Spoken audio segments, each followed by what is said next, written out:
Welcome to Cryptic Mystic Vault, where we unravel the secrets of ancient mysteries.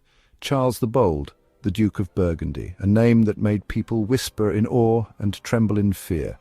Born in 1433, he inherited more than just land. He inherited a powerful story. His father, Philip the Good, had made Burgundy strong, turning it from a simple French duchy into a major European power. But Charles wanted more. He dreamed of a kingdom, a vast land stretching from the North Sea to the Alps, a kingdom that could rival France and the Holy Roman Empire.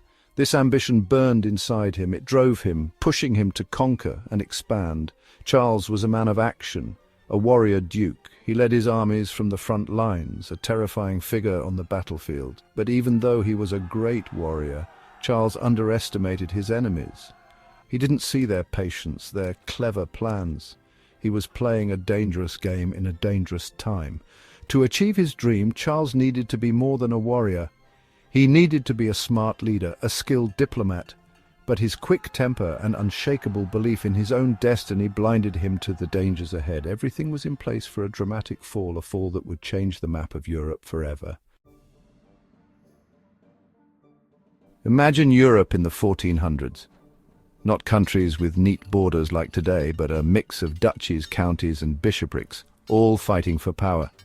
And right in the middle of it all, a shining jewel of wealth and influence, Burgundy. This wasn't just any duchy. Burgundy controlled a very important trade route, one that went from the North Sea all the way to the Mediterranean. Its cities, like Bruges and Ghent, were busy centres of trade. Money poured into Burgundy, paying for a strong army and a fancy court. But this good fortune came with a risk. Burgundy was a tempting prize, something its powerful neighbours wanted. The French to the west and the Holy Roman Empire to the east. To survive, Burgundy had to be very careful, making sure neither neighbour became too strong. But Charles didn't just want to survive. He wanted to be independent, recognised as a major player on the world stage. He wanted to unite his lands, to create one solid territory. But everyone was watching his every move, jealous of his power and wealth. The mountain storm is coming. Trouble brewing with the Swiss. South of Burgundy, high in the Alps mountains, lived a powerful group, the Swiss Confederation. They were a league of independent states, fiercely protective of their freedom and famous for their strong infantry.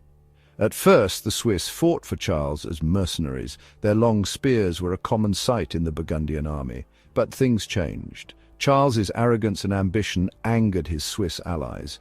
They saw him as a threat, a foreign ruler who wanted to control their lands. Small fights turned into a full-blown war. The Swiss, fighting to protect their homes and freedom, proved to be tough opponents. At the battles of Grandson and Morat, they defeated Charles's proud army, embarrassing him badly. These weren't just military losses. They hurt Charles's pride, making him look weak. The Swiss, once reliable soldiers, were now a constant problem, a threat to his southern border. They would play a very important part in the story that was about to unfold.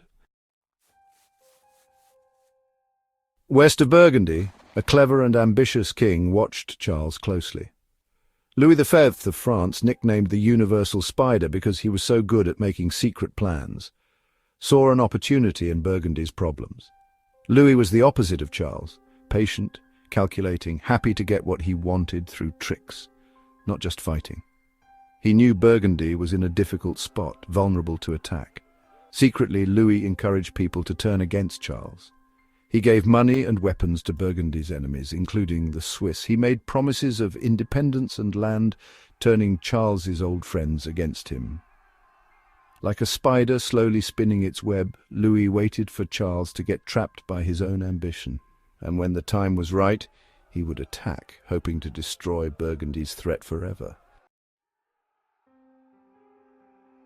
The winter of 1476 was brutal.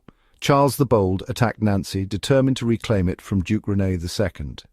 Louis VI encouraged René and his Swiss allies to break the siege.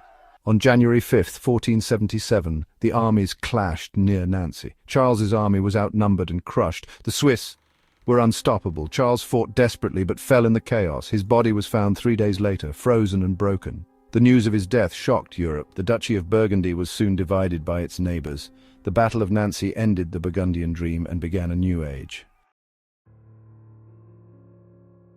If Charles the Bold had succeeded in his ambitions, Burgundy might have become a dominant power in Europe.